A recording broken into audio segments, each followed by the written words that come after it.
Alam ko po na ang daming kalat ni Duterte na hirap tayong linisin. Ang kadiliman noong panahon niya ay talaga namang nanuot sa ating lipunan para mansa na napakahirap tanggalin. At habang ang anak niya ay may kapangyarihan pa, hindi magiging madali ang ating laban. While VP Sara is in power, the threat of a full-blown Duterte comeback is still a very real and present danger. I really take exception dun sa sinabi ni VP na rebuttal iyan dahil halimbawa ito sa politicizing. In fact, wala akong tinanong tungkol sa China o kahit sino pa mang ibang bansa dito sa budget hearing na to. I am asking about yung national budget na ipapasa natin sa Kongreso para sa bansang Pilipinas sa taong 2025. Madam Chair, this is an example of politicizing the budget hearing through the questions of a senator. Ang problema niya kasi, nakalagay yung pangalan ko doon sa libro. At yung libro na yan, ibibigay namin doon sa mga bata. At yung mga bata na yan, may mga magulang na boboto. At yung pangalan ko ay nagkalat doon sa kung saan man ibibigay yung libro. Madam Chair, hindi ko maintindihan yung ugali ng ating resource person. It is a simple question. Paulit-ulit na this is politicizing. Ang VP ang nagbanggit ng salitang boboto. Wala akong sinabing boboto. I'm simply asking, hindi ko ma-imagine we're making so much trouble, so much fuss about a 10 million peso item na itinatanong ko lang simpleng, what is the book about? At ilang kopya ang bibilihin ng gobyerno sa halagang 10 milyong piso at i-distribute. I don't appreciate this kind of attitude, Madam Chair.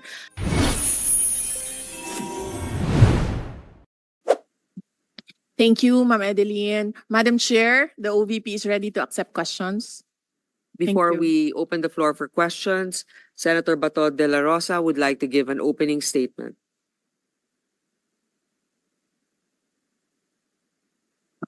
Thank you, Madam Chair. I would like to express my utmost support for the proposed budget of the Office of the Vice President for fiscal year 2025 under the leadership of our esteemed Vice President Sara Duterte. Government service is making the most out of what little resources an office may possess. It is about finding ways to promote the general welfare of the people, however limiting or restricting the circumstances are. The OVP can only do so much with its annual budget, but it has set a good example to other government offices and agencies in maximizing funds. Vice President Sara Duterte could have just stood by and done nothing, but she chose a more proactive role in furthering the noble cause of Bangon Pilipinas, which is inclusivity in achieving economic and social growth. I have full confidence that the leadership of our Vice President is guided by her deep commitment to unite a country whose political landscape is constantly beset by indivision. Thank you, Madam Chair. Thank you, Senator Bato. Senator Bongo will now give his opening statement. Magandang araw po sa ating lahat, no? Just want to express my support for the proposed budget of the Office of the Vice President for the year 2025. As a proud Dabawenyo, I have witnessed firsthand the remarkable work of VP Inday Sara Duterte. I can attest to the positive impact she has made on every community and the entire nation. Sa mga nakaraang taon, nagkaroon po ang OVP ng mga programang nagbibigay ng tunay na benepisyo po sa ating mga kababayan, from medical assistance to relief operations, educational support, pangkabuhayan programs at libreng sakay among others. In fact, the libreng sakay program has already served more than 638,000 passengers in Metro Manila, Bacolod, Cebu, and Davao in 2023 alone. Naalala ko po, meron pong pinahiram po sa akin na bus noong 2019 at ngayon po pinahiram rin po ito sa OVP at para po mas marami pang mga kababayan nating commuters ang makikinabang sa programang libreng sakay. In addition, we recently supported the Office of the Vice President to further augment its free bus rides. May ruta na po ito mula sa PITX hanggang Naik, Cavite at operational na po ito August 14. Malaking tulong po ito sa ating mga commuters dahil ang pamasaheng may titipid po nila 90 pesos hanggang 100 pesos. Bawat piso po ay napakahalaga po ito sa ating mga kababayang Pilipino, lalo-lalo na po yung mga mahirap nating kababayan. Ang programang ito ay tunay na nakakatulong sa pagpapagaan ng kanilang araw-araw na pamumuhay, kaya mas lalo pa po dapat natin itong suportahan. At we laud the calamity and disaster response of the OVP, which help provide immediate relief assistance to more than 100,000 families affected by floods, fire, earthquake, among others. Muli, nais ko pong ihayag ang aking buong suporta po sa budget ng Office of the Vice President. Maraming salamat po, Madam Chair. Thank you, Senator Bongo. I would like to recognize Senator Jinggoy Estrada for his opening. Thank you, Madam Chair. The Office of the Vice President has been an active partner of various government agencies in providing vital services to our kababayan, thus fulfilling its mandate to improve their lives and livelihood. Through the various programs that the OVP implements, our countrymen in the marginalized sector are empowered to become contributors to our nation's progress. For the year 2025, the OVP will implement 2 new programs that aim to promote education and health. One of the programs is the Educational Assistance Program, which will reach out to the poor, marginalized, vulnerable, and disadvantaged families. Another one is the Wheelchair Program, which will cater to individuals in need of wheelchairs. I am certain that these programs will greatly benefit our people. Sa katunayan, ito rin po ang madalas na idinudulog sa aming tanggapan dito sa Senado at ikinagalak namin na maglulunsad ng Office of Vice President ng mga programa upang tugunan ito. Maraming salamat po sa ating butihing pangalawang Pangulo, Vice President Sara Zimmerman Duterte, sa kanyang mapagmahal na paglilingkod sa ating mga kababayan. Marami po ang umaasa sa mga programang inyong pinatutupad. At dahil dito ay patuloy namin susuportahan ang pagbibigay ng sapat na pondo upang may pagpatuloy ninyo ang mga ito at makatulong sa mas marami pa nating mga kababayan. Madam Chair, I would like to manifest my steadfast support for the approval of the proposed 2025 budget of the Office of the Vice President. Thank you, Madam Chair. Thank you, Senator Jinggoy. Senator Amy Marcos, or Senator Cynthia Villar, do you have any opening? Just want to manifest my full support for the budget of the Vice President. Thank you.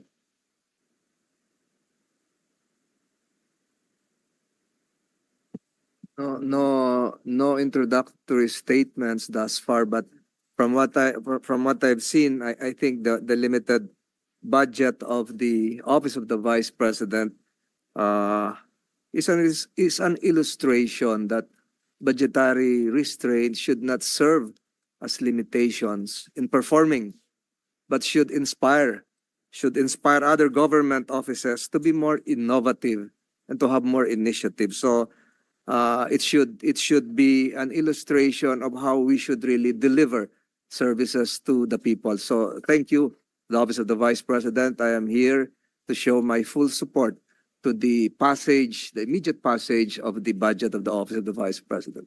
Thank you.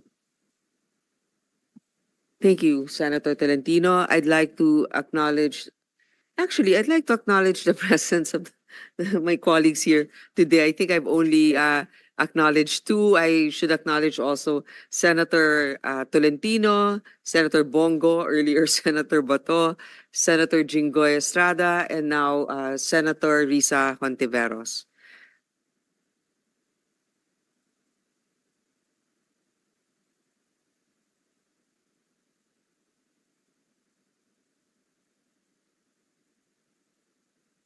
Well, it's supposed to be Senator Amy, but then she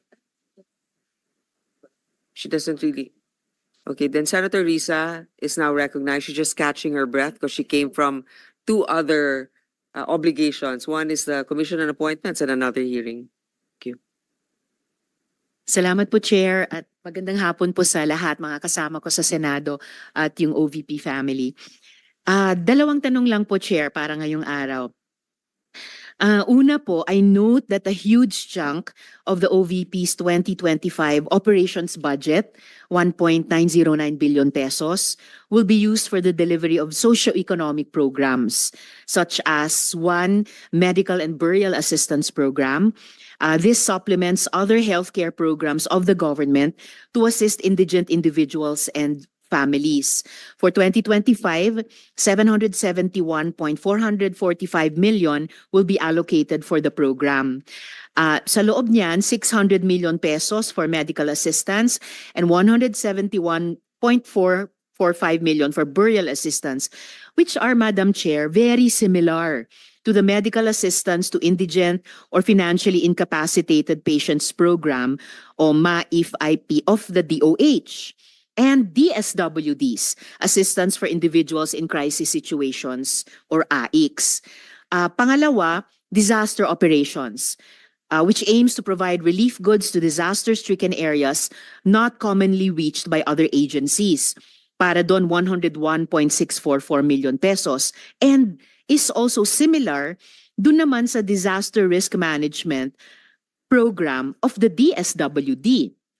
Third, relief for individuals in crisis and emergencies, or providing food boxes or food items to families who are ineligible for OVP's other services. So 50 million pesos, which is also similar to DSWD's AICS. And last, Magnegosyo Taday, livelihood assistance for those with entrepreneurial skills, 150 million pesos, which is also similar to DOLE's naman, Integrated Livelihood Program o DLIP. So, ang tanong ko po dito, Madam Chair, anong nag-lead sa OVP na mag-consider na i-launch yung ganitong programs? May ginawa bang studies para suportahan yung pagkakaroon ng ganitong programs na parallel naman sa katulad at existing programs ng iba't iba nating line agencies, Madam Chair? Yes, Madam Chair. Thank you. Noong ako po ay nangampanya, 3 lang po yung sinabi ko na plataforma. Una po, trabaho. Pangalawa po, edukasyon. At 3, mapayapang pamumuhay para sa ating mga mamamayan. Nung pumasok po kami sa Office of the Vice President, tiningnan po namin ang mga pinakamaraming requests ng ating mga kababayan. Una-una po, ang lagi po naming natatanggap na request ay medical and burial assistance. Pangalawa po ay financial assistance. Pangatlo, lagi silang humihingi ng tulong sa pagkain. At pang-apat, very recently, sa tali ng mga requests, no?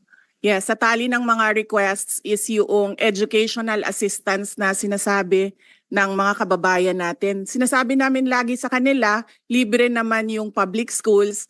Ngayon ay libre na rin yung higher educational institutions. Pero sinasabi nila nahihirapan kasi sila sa plete, nahihirapan sila sa pabaon ng mga bata at sa pagkain ng mga bata. Kaya meron kaming bago, ito yung educational assistance. At ang panghuli naman, lagi naming natatanggap na request galing sa ating mga kababayan ay kapag sila ay naging biktima ng disaster, whether man-made or natural disasters. So sila po ay lumalapit sa Office of the Vice President. Totoo po, merong mga ibang local government units at ibang national government agencies na ganito po ang kanilang programa. Pero po, nung ako ay umupo as a Vice President, I took an oath, and doon sa oath, I said that I will do justice to every man. So hindi po kami pwedeng humindi sa mga tao na humihingi ng tulong, lalong-lalo na ay kaparte ng gobyerno ang Office of the Vice President. Salamat, VP, Madam Chair. Sabi nga ng VP, Madam Chair, libre na yung public school, libre na rin yung higher education, bagamat ni-note nila na sinasabi ng mga nagre-request na nahihirapan pa rin sila sa ilang mga programs na nakalodge sa ilalim ng libreng edukasyon na iyan. Kaya nga kinonsider nilang mag-launch ng ganitong mga katulad na programs. Iko-consider ba ng VP na i-lodge na lang yung mga budgets nitong mga programa dun na lang sa mga line agencies natin? Tapos mag-request na lang ang OVP ng allocation para in sync sa priorities ng executive department sa halip na magkaroon pa ng hiwalay pero magkatulad naman na programa, Madam Chair. Madam Chair, we only submit the budget and we leave it to the discretion of all the members of Congress to decide on the budget. We can only propose a budget for the Office of the Vice President. Pero magbibigay po ako ng halimbawa kung ganun po ang gagawin natin. Tulad po ng AIX ng DSWD. Kapag meron po kaming nire-refer o binibigyan ng endorsement ng AIX sa DSWD, kadalasan po nasagot sa amin ay hindi pwede dahil galing yan sa Office of the Vice President at kalaban yan. Minsan po, totoo yan na pupolitika ang assistance para sa ating mga kababayan. Kaya po, uulitin ko, ang mga tao naman kasi hindi sila tumitingin sa politika. Tumitingin lang sila na itong opisina na ito ay opisina ng gobyerno at pwede kaming humingi ng tulong doon. And so I go back to the oath that I shall do justice to every man at kaya po kami nandito at kaya po kami merong mga ganito na mga projects sa Office of the Vice President. Salamat VP, Madam Chair. Wini-welcome ko yung sinabi nila na the VP would leave it to the discretion of the members of Congress. Medyo nagitla ako nung sinabing minsan pag may nire-refer ang OVP para sa AIX, ang feedback ay kalaban niyan. Dahil Madam Chair, I believe tayo sa Kongreso when we appropriate the budget, merong implicit na assumption tayo doon na pagkatapos in the exercise of our oversight function, yung parehong level ng professionalism we demand of ourselves ay presumption of regularity ina-expect natin sa lahat ng members ng executive, lalo na when they are working together. Kaya gaya ng sinabi ko kanina, wini-welcome ko yung sinabi ni VP na they would leave it to the discretion of the members of Congress, and tayo naman ay hindi tayo bibitaw sa mahigpit nating pag-ensure na these programs be implemented by the appropriate agencies o kahit in collaboration with each other na naaayon talaga sa tamang standards above partisan politics. And therefore, at the proper time, Madam Chair, gagawa ako ng proper motion para i-lodge yung budgets ng mga programang ito sa line agencies na may klarong opportunity for OVP na mag-request for allocation as for other offices in the executive. Yung huling tanong ko sa ngayon, Madam Chair, for 2025, one of the OVP's programs, Pagbabago Campaign, 1 Million Learners Entries, involves the provision of bags to 1 million learners in remote communities while initiating tree planting activities. This gets an appropriation of 100 million pesos. Part of this campaign is an allocation of 10 million pesos for the distribution of Isang Kaibigan books, a children's book authored by the VP. Pwede po bang sabihin ni VP sa atin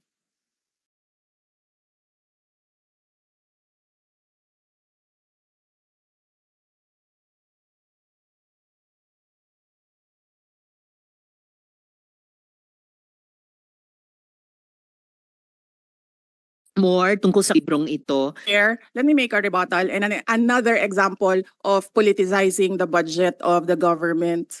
Ito pong sinabi ni Senator Risa Ontiveros na at the proper time she'll make a motion to lodge the budget, the requested budget of the OVP to the other agencies. Let me just quote Senator Risa during the Akbayan Congress. Alam ko po na ang daming kalat ni Duterte na hirap tayong linisin. Ang kadiliman noong panahon niya ay talaga namang nanuot sa ating lipunan para man sa na napakahirap tanggalin at habang ang anak niya ay may kapangyarihan pa, hindi magiging madali ang ating laban. While VP Sara is in power, the threat of a full-blown Duterte comeback is still a very real and present danger. For one, they are supported by one major superpower, China. So that is an example of politicizing the budget of the government. May we request, Madam Chair, that Senator Risa Ontiveros repeat the last question. I will certainly, if you request, Madam Chair, repeat my question dahil walang kinalaman sa kasasabi lang ng VP ngayon. Alam nating lahat na miyembro ng iba't ibang partido, yung speeches natin sa ating mga kamiyembro sa mga party congresses ay hiwalay na event dito sa budget debates. So, I really take exception dun sa sinabi ni VP na rebuttal iyan dahil halimbawa ito sa politicizing. In fact, wala akong tinanong tungkol sa China o kahit sino pa mang ibang bansa dito sa budget hearing na to. I am asking about yung national budget na ipapasa natin sa Kongreso para sa bansang Pilipinas sa taong 2025.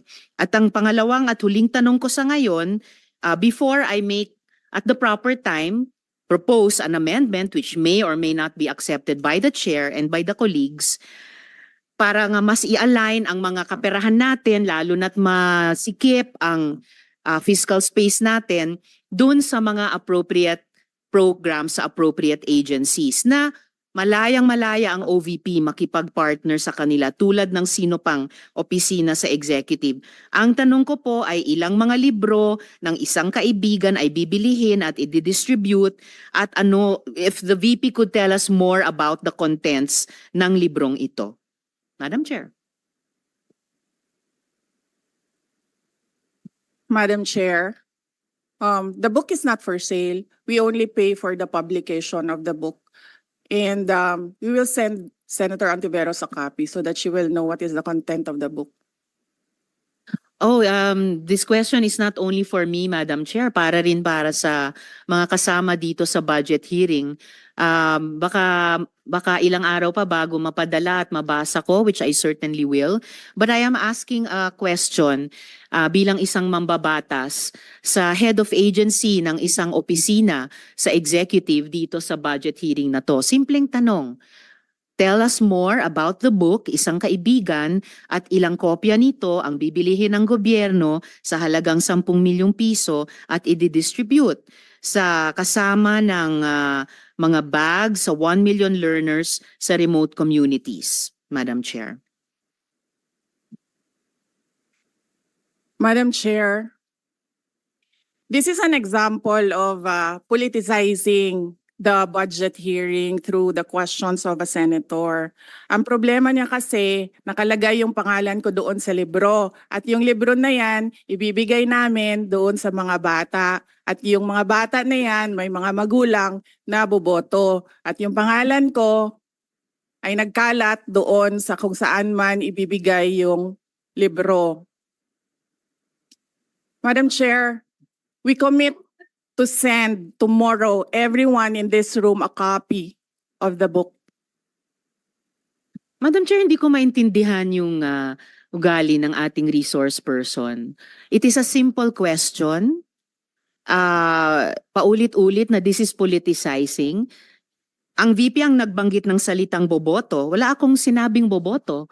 I'm simply asking, hindi ko ma-imagine we're making so much trouble, so much fuss about a 10 million peso item na itinatanong ko lang simpleng, what is the book about? At ilang kopya ang bibilihin ng gobyerno sa halagang 10 milyong piso at i-distribute. I don't appreciate this kind of attitude, Madam Chair. Usually, ang resource persons natin ay nagbibigay ng parehong institutional courtesy sa legislature na ibinibigay natin sa executive. I don't appreciate this kind of attitude. Tolentino, do you have Madam Chair? Madam Chair. Yes, Madam Chair. Hindi ko rin maintindihan ang ugali ni Senator Risa Ontiveros. And I do not appreciate, ano yung sinabi niya? I do not appreciate this kind of behavior and attitude. Madam Chair, Noong 2016, tumatakbo si Senator Risa Ontiveros na senator, nakailang talo na siya. So, Dalawa, Madam Chair. okay, dalawa. Natatakot siya sa pangatlong talo niya, kaya pumunta siya sa Davao. Humingi siya ng tulong.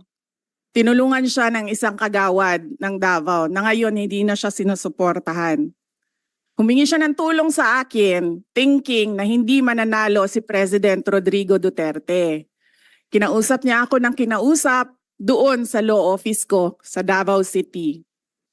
Sabi ko sa kanya, o sige, tutulungan kita. Chinika niya ako ng chinika. Tapos umalis siya.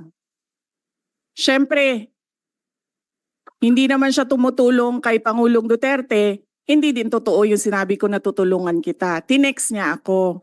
Pwede ba akong mag-follow up sa hinihingi kong tulong sa boto dyan sa Davao City? So sabi ko sa kanya, okay, sige. So tinawagan ko at sinabihan ko at pinakiusapan ko ng pinakiusapan si former Congressman Milen Garcia. Sabi ko sa kanya, Kong, tulungan mo ito. Bigyan mo na lang ng ilang barangay mo at ilang mga leaders mo.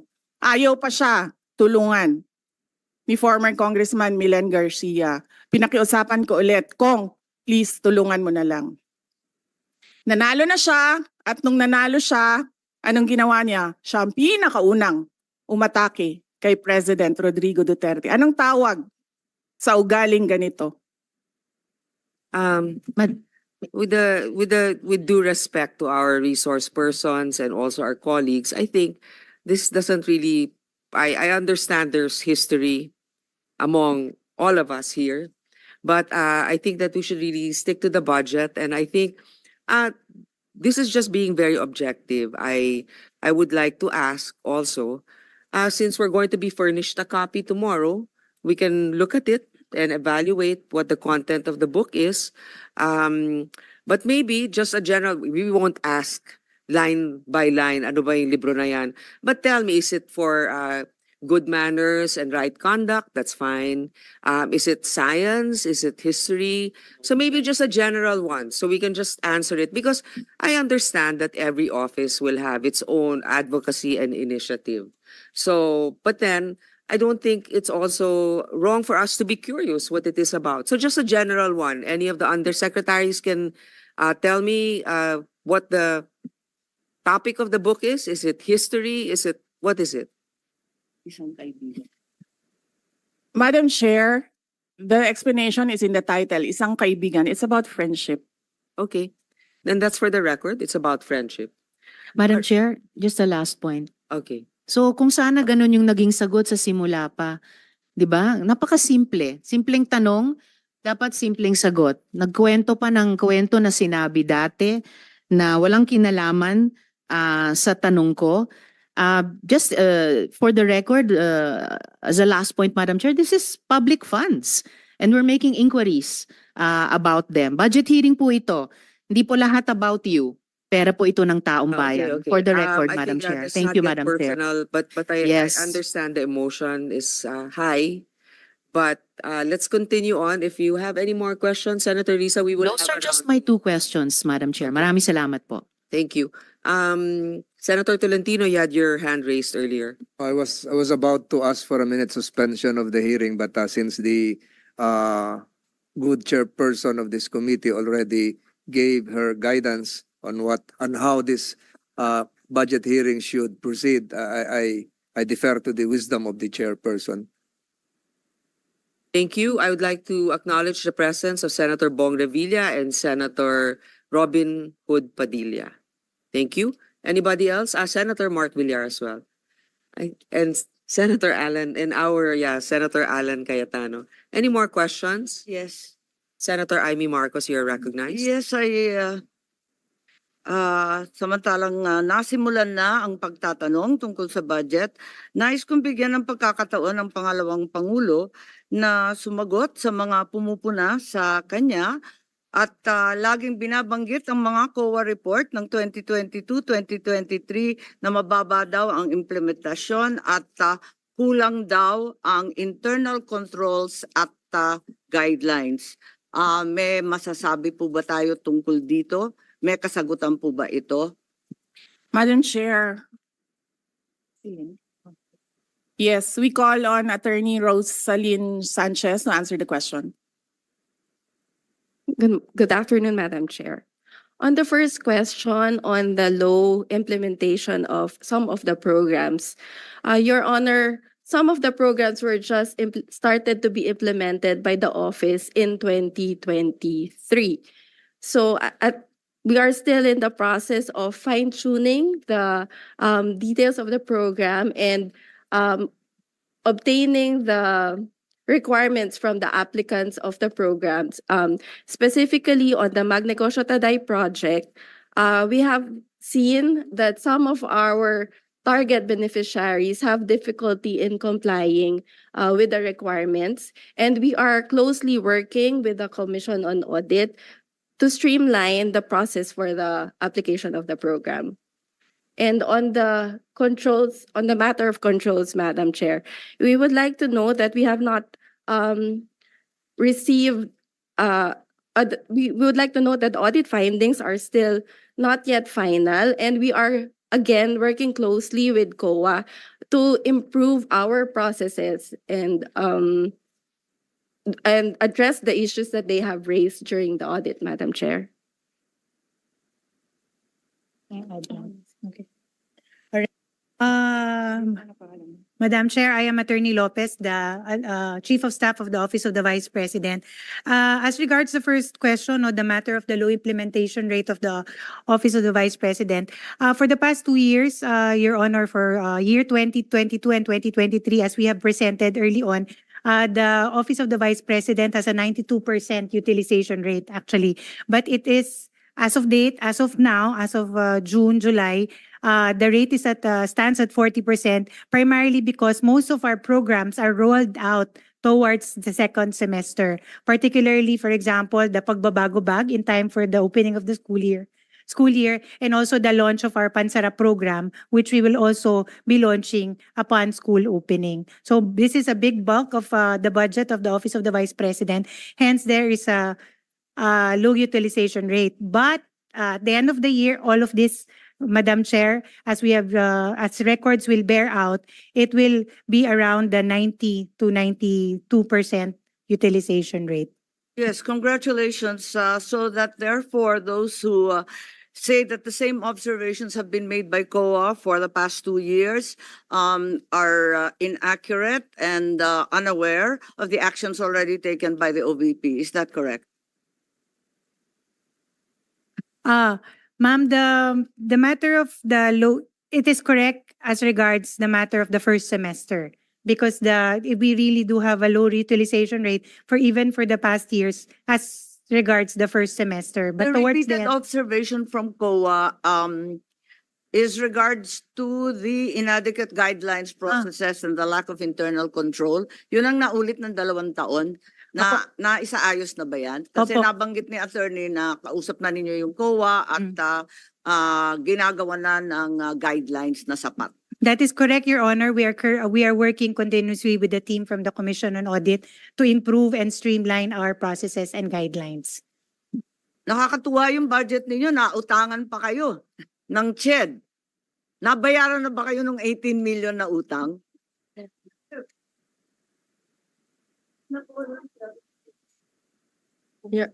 Your Honor, if I may answer the question.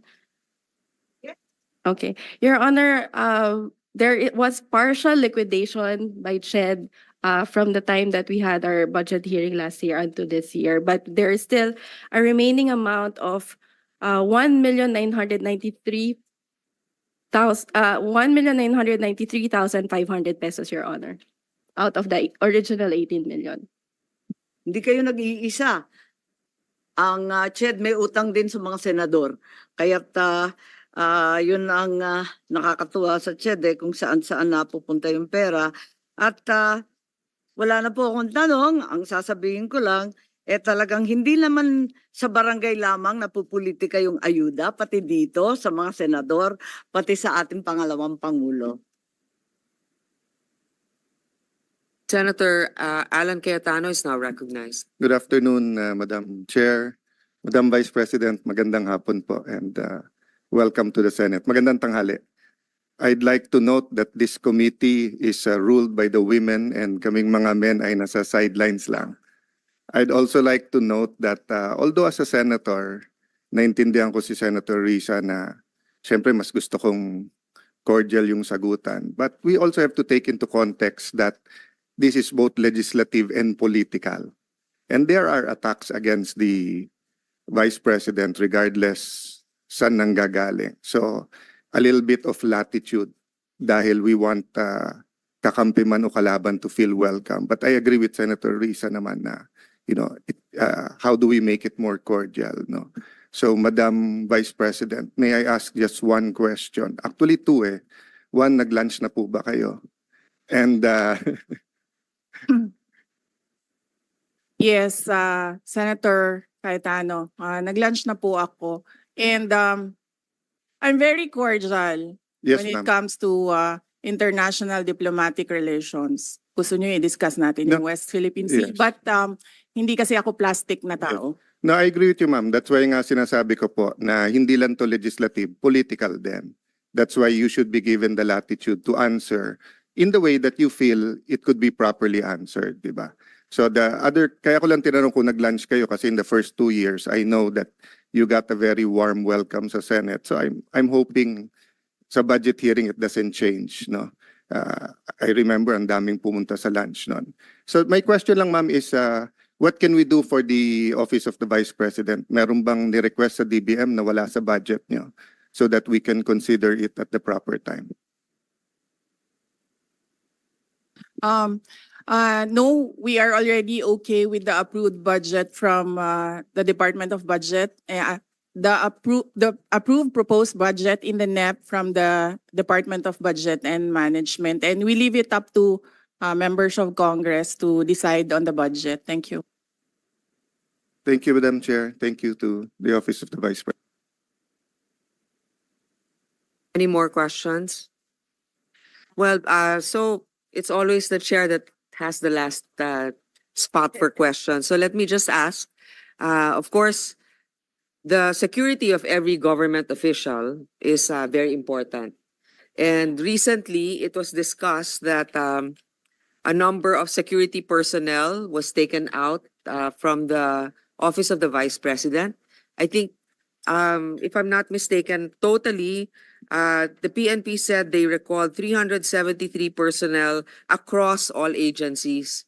So I'd like to know, baka naman wala nang natirang security sa OVP, hindi naman, ano na bang status? Ilan ang tinanggal na security at meron bang nagbabantay ngayon?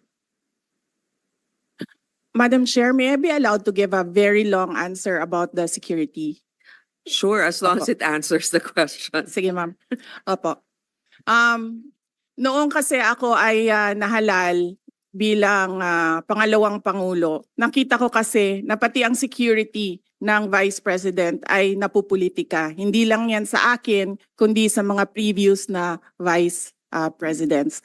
Kaya nung tapos na ang eleksyon pero hindi pa ako naupo, sumulat ako kay former Secretary Delphine Lorenzana. Sinabi ko sa kanya, Sir, ang security ng Vice President should only be up to the level of the Vice President. Hindi po pwede na umakyat ang information at ang security ng Vice President sa iba pang opisyal.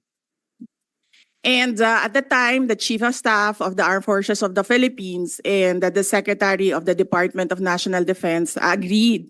That's why on June 2022, ito yung sa Armed Forces of the Philippines. On June 2022, the Secretary SND wrote to the Chief of Staff of the AFP, from Vice Presidential Security Detachment under the PSG, Secretary Lorenzana ordered the Vice President Security and Protection Group, which is a separate entity from the PSG. So ito yung June 22, 2022. Ngayon, nag-issue ng orders ang AFP GHQ ng General Order 0917 to activate the reorganization from detachment to security group on July 5, 2022, the activation order and the table of organization and equipment was released. Yes. All right. So, hindi ko alam kung ano ang nangyari sa Philippine National Police, but apparently they decided that they will mirror what the AFP did. So, noong December 9, 2022, inactivate ang Vice Presidential Protection Division under the PSPG. Ito under ng NHQ General Order OPL 22-22 and NAPOLCOM Resolution 2022-0675. Kaya po mali yung sinasabi ng lahat, hindi lang ako nagsasalita, ngayon lang ako nabigyan ng opportunity na magsalita. Hindi po tama na ikumpara yung term ni Vice President Leni Robredo at yung term ko in terms of security. Dahil yung security, yung VP-SPG at yung VP-PD sa PNP ay meron pong orders lahat. Ibig sabihin, there is a basis in law doon sa pag-activate sa kanila. Ngayon,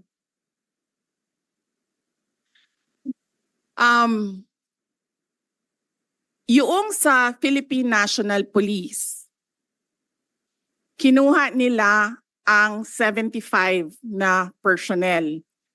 Sila ang pumili kung sino yung kukunin nila. Makikita nyo, as I said in my statement, it was a targeted list.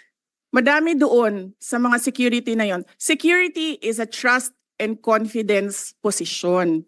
Kasi ibibigay mo sa kanila yung kanang pagsalig nimo sa imuhang kinabuhi, ihatag na nimo sa ilaha. Ngayon, nakalagay doon sa listahan, kasama ko since 2007 when I was Vice Mayor, kasama ko since 2010 when I was Mayor, and madami doon, kasama ko from 2016 during the term for 6 years of President Rodrigo Duterte. Makikita nyo yon sa listahan kung isa-isahin natin. So it was a targeted list. It was a political move. It was political harassment. Ngayon, nag-iwan sila ng 38. 38 na hindi namin kilala. 38 na sila ang nagsabi kung sino ang maiwan. Sinalatan namin sila, sinabi namin, hindi na namin tatanggapin yung 38 ninyo. Ibabalik na namin yan sila lahat sa inyo. So there are no more PNP personnel in the Office of the Vice President. Ang naiwan na lang ay yung mga nasa VP SPG under the Armed Forces of the Philippines. Wala pong ginagastos ang OVP sa sweldo nito nila lahat dahil hindi po sila hinahire. Personnel na po sila ng ating AFP na dinidetail papunta sa Office of the Vice President. So, to answer your question, Madam Chair, meron pong security and all of them under AFP because we refused the personnel na sinabi. Ito na naman tayo kay General Marbil. Sinabi niya, ibabalik niya kapag mag-request kami. Sinulatan nila kami na mag-request kayo kasi ibabalik namin. Hindi ko gagawin yan. Thank you, Madam Vice President. So right now, your security detail is composed of AFP officers, soldiers, I suppose. Yes, Madam Chair, officers and enlisted personnel. Mga ilan kaya sila? May we request Colonel Lachica to answer? Nakakagulat din yung statement ng PNP. I guess he wants it on his record, but I find it a little also irregular na you're right, it's a trust issue. And if you're familiar with certain individuals, they have to explain why maybe in the budget hearing of the PNP, we can ask them why they chose the individuals to remove from your detail. But I'd like to know also how many is left from the AFP. And I think the AFP is also quite capable. Ilan po?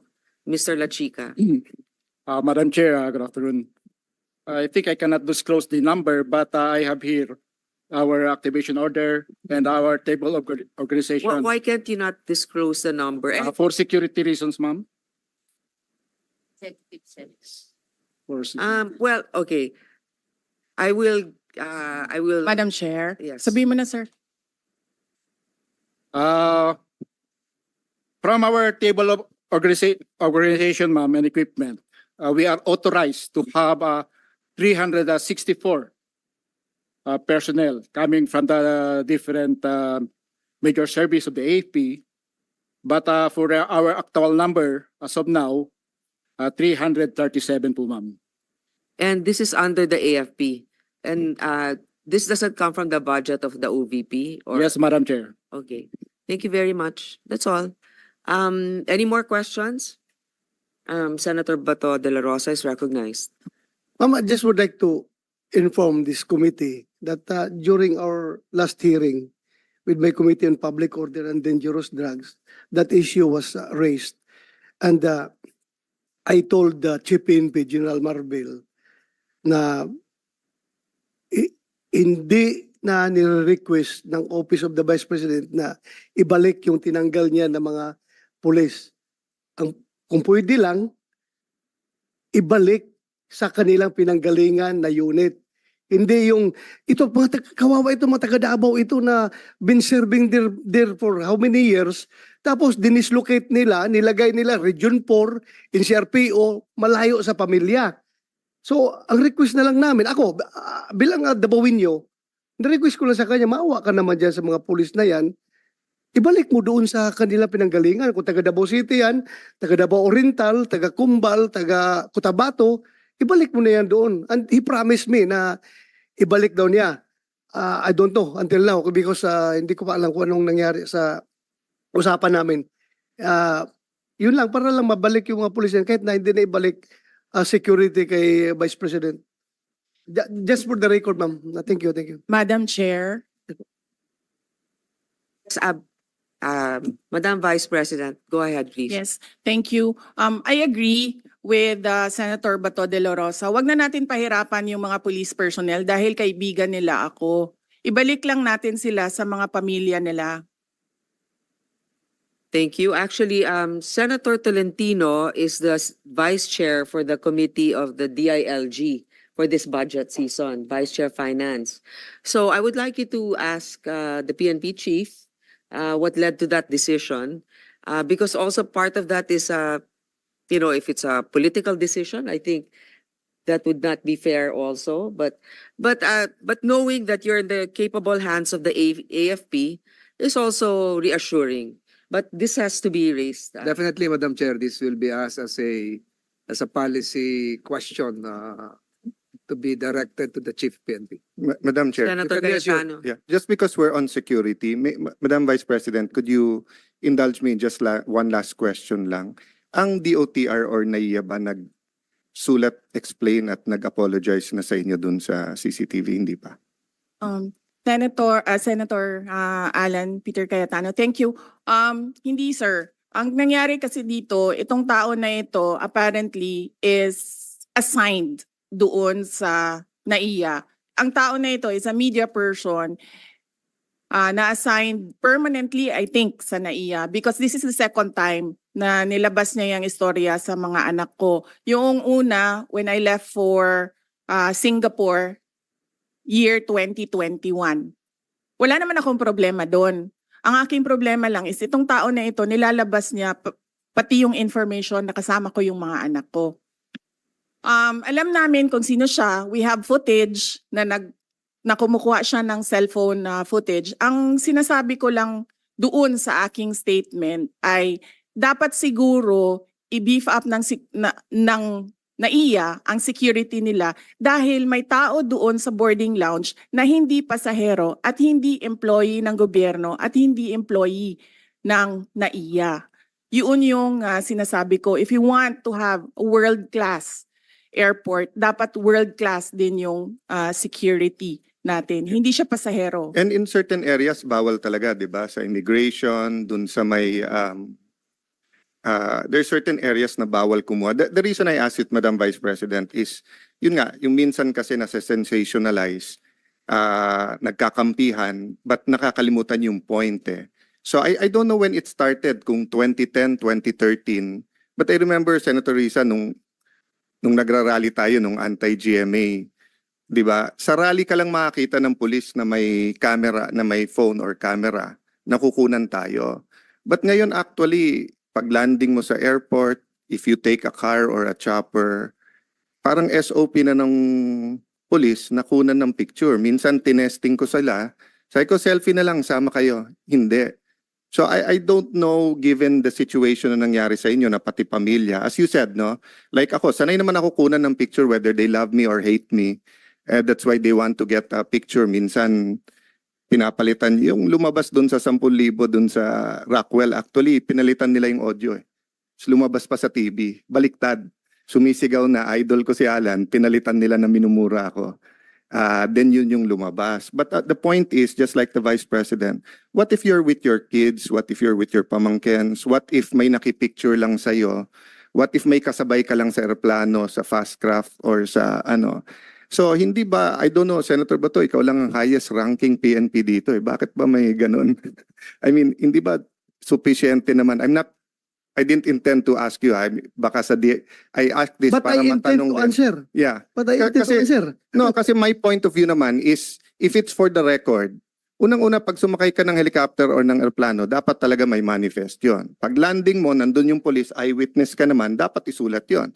So if factually, pumunta yung Vice President sa aeroplano, sumakay sa papuntang Davao, factually naman pwede mo isulat eh. Hindi mo naman kailangan ng project nga, ang daming ghost, ayaw kunan ng COA at saka ng DPWH ng cellphone, nawawala yung project eh.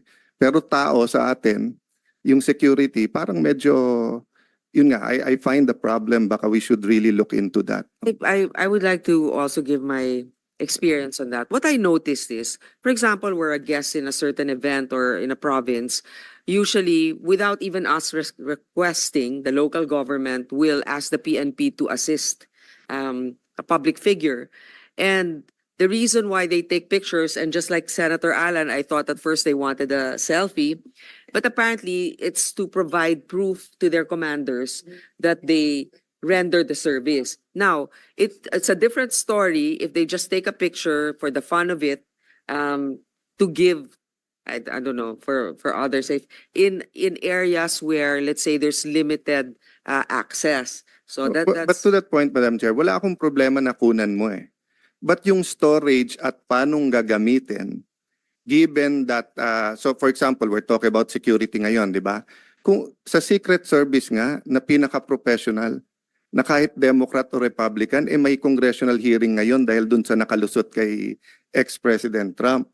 Sa atin pa kaya na we try na walang politika sa PNP at saka sa AFP, pero nakikita naman natin kahit anong administrasyon, meron talagang tendency. So, my point is, if they're there to keep their officials safe, is it actually safe? As the Vice President said, that nasa terminal ka na high security, meron may cellphone, kumukuha, hindi naman pala empleyado. So wala naman silang pananagutan sa batas or sa airport. Ganun din sa atin, wherever we go. Pagka nagbus ako papuntang Bicol, kung 8 hours yun, pupungas-pungas ka pa pagbaba mo. Kailangan mo siguraduhin na ano ka kasi may kukuha sa'yo. Then you don't know where that picture will go. You know, sometimes things happen for us to look into it. So I'm nalulungkot ako na yung na-involve yung pamilya ng ating Vice President, regardless no of whether we are for or against her politically. But I'm that this can get out of hand given the number of pictures, and yung DICT tumawag sa akin dahil sa Committee on Science and Technology at sabi nga lang, grabe na ngayon yung hindi na katulad ng araw sa atin Photoshop lang. Ngayon pati boses, yung AI, yung deepfake, di ba? So pati video talagang pwedeng i-manipulate, no? kahit nga hindi ka nakunan pwedeng lumabas na may picture. No, as public figures, we cannot really avoid having our picture taken, but the issue here is in an area that's restricted. So I think that the DOTR has to do their best effort to make sure that only authorized individuals are in certain areas, and that they also have to take care of their CCTV, whatever. I mean, unless it's for the interest of the public, the safety of our national security issue, they better be careful with the information that they are handling. Senator Bato, you're recognized. Yeah, thank you, Madam Chair. Yung, another issue na naman ito na sigurong i-raise natin ito pagdating sa budget hearing ng BI. Dahil nga, itong Vice President natin na lalabas ng bansa, minumonitor nila. May nakuhang picture, pinalabas ang picture, pero yung wanted na si Alice Go, nakalabas ng bansa, hindi nila nakuha na picture. Anong klaseng mga government agency ito? Itong Vice President natin na walang violation of law na ginawa, may malicious intent pa talaga na kinuna na picture, pinalabas at ginawang issue during the bagyo, ganun, ginawa ng political issue. Ngayon, ito ngayong si Alice Go na wanted nang may lumabas na warrant, hinahanap ng komite ni Senator Risa, nakalabas na walang kaabog-abog, hindi man lang na-monitor nila. So parang wrong focus of priority itong mga tao natin sa airport. We have to ask them during the budget hearing anong priority nila. Politika ba o yung mandato nila? That's all, Madam Chair. Actually, I sympathize with our colleagues here na pinaghirapan talaga nila yung hearing dun sa POGO issue. Tapos walang parang kooperasyon sa mga, hindi ko naman sinilala lahat ha, dun sa imposible kasing makakaalis yon na walang otoridad na kasangkot. Diba? So anyway, that's another topic. So Madam just Chair, open that up during the budget hearing of the PNP. Madam, just to put a conclusion, Madam Vice President, sa akin kasi po yung, kaya ko bringing up po yun, kasi iba po yung mali at iba yung hindi nila inaamin na mali. No, meaning dapat pagkalabas ng video na yon, nag-announce na kagad yung airport or yung picture, di ba, na we apologize to the public, to the Vice President, because you're our Vice President. I mean, whether they voted for you or not, President Marcos is our President, whether we voted for him or not. So, amin kayo eh. So, pag ginawa sa inyo, halimbawa, kung ginawa sa inyo yan sa ibang bansa, nagwawala na yung DFA, no? So, ang point ko, Madam Chair, wala ka kasing narinig ka agad from the airport that we apologize, we're investigating, we have new guidelines, etc. That's why tinulay ko dun sa police, because it could suddenly happen to an ordinary mayor, congressman, barangay captain, if we're taking pictures everywhere. At having said that, as you said, we're open naman. Wala naman tayo tinatago sa public. Baka gantihan ko na lang yung ibang police. Kukunan ko rin sila pag nasa fort sila. Kukunan ko rin sila ng kukunan ng picture. Okay, I think there are no more questions. Senator Gatchalian is recognized. Do you have questions, sir, or just a message of support, perhaps? Thank you, Madam Chairman. I'm just here to express my support, my full support to the budget of the Vice President. Thank you. Thank you. With no other questions? I manifest the wholehearted approval of the greater number of the members of this committee, and that therefore it should be endorsed to the mother committee. If that is a motion, Madam Chair, I second that motion. It's Second, further Second, motion, likewise. Yeah. Likewise. Lagpas na sa second yung mga motion eh. Okay, the budget of the Office of the Vice President is now deemed submitted to plenary. This hearing is suspended.